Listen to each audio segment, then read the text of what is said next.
6 of you anyway.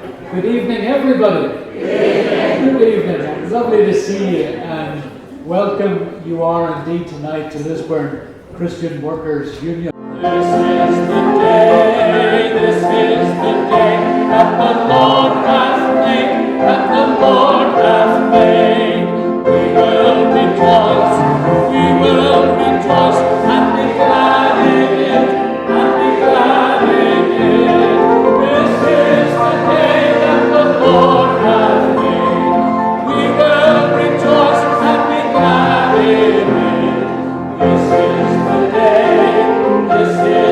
day that the Lord hath made. And let me, on Mavis's behalf now, and on behalf of all of us, welcome all who are taking part tonight. We're delighted to have Graham Murphy, who will be ministering at the piano as he has been doing throughout the service. He will also be bringing messages and song to us also. Margaret Johnston is with us, and Solid Ground are with us, and we welcome you all.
Without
become somewhat clouded and somewhat twisted as well.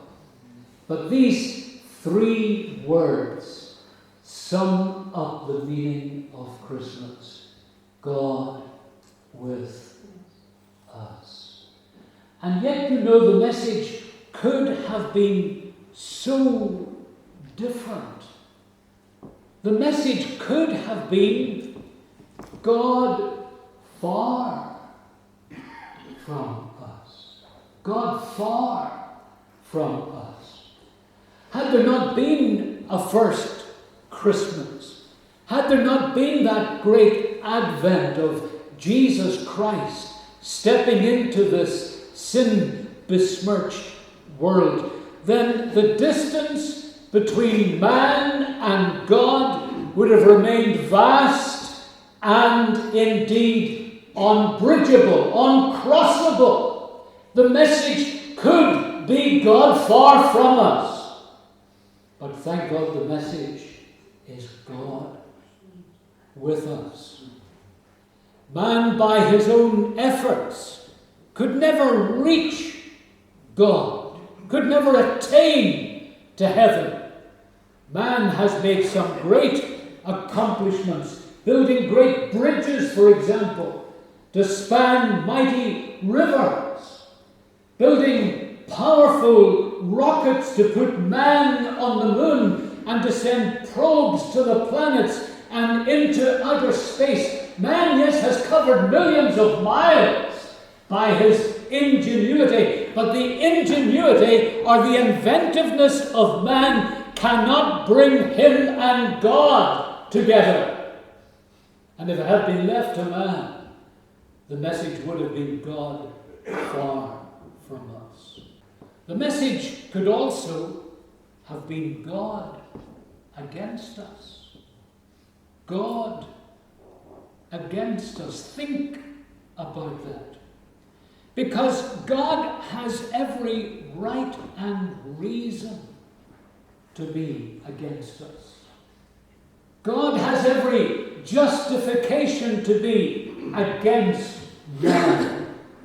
He made man, and yet man rebelled against his Creator.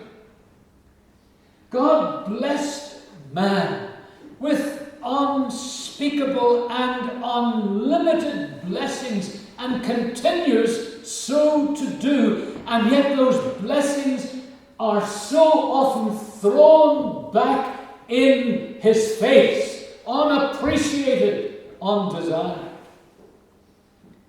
God sets before us a broad way that leads to destruction and a narrow way that leads to life, and the majority of people choose the broad road rather than that road that leads them up to God.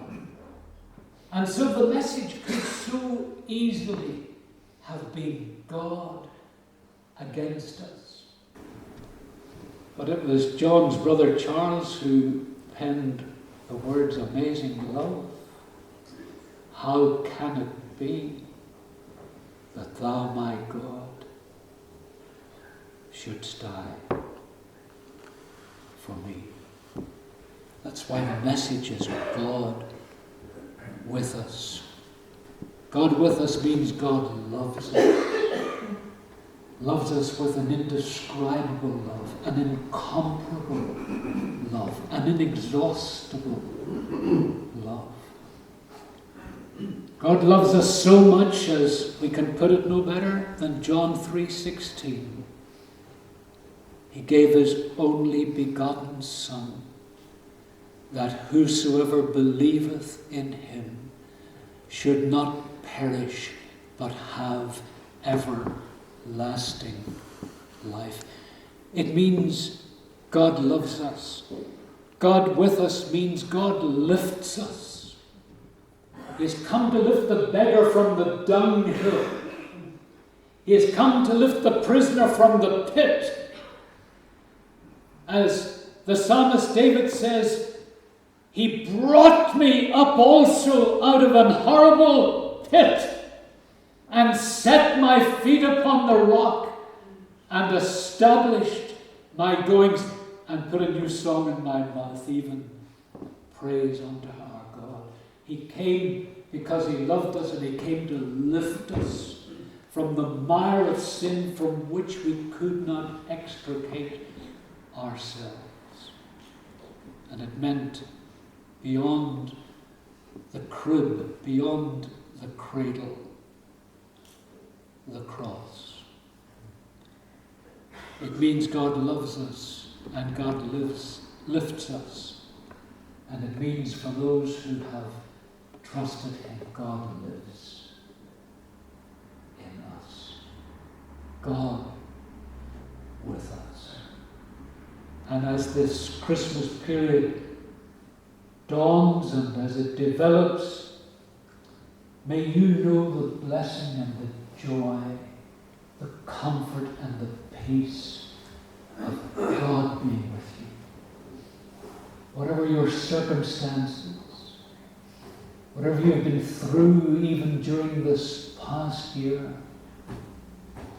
whatever burdens you carry on your mind and in your heart, may you know God with you.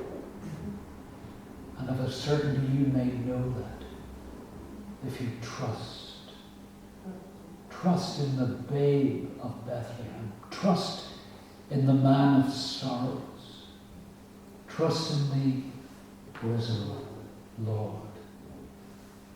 Receive the greatest present of all, the gift of God, which is everlasting life through our Lord Jesus Christ.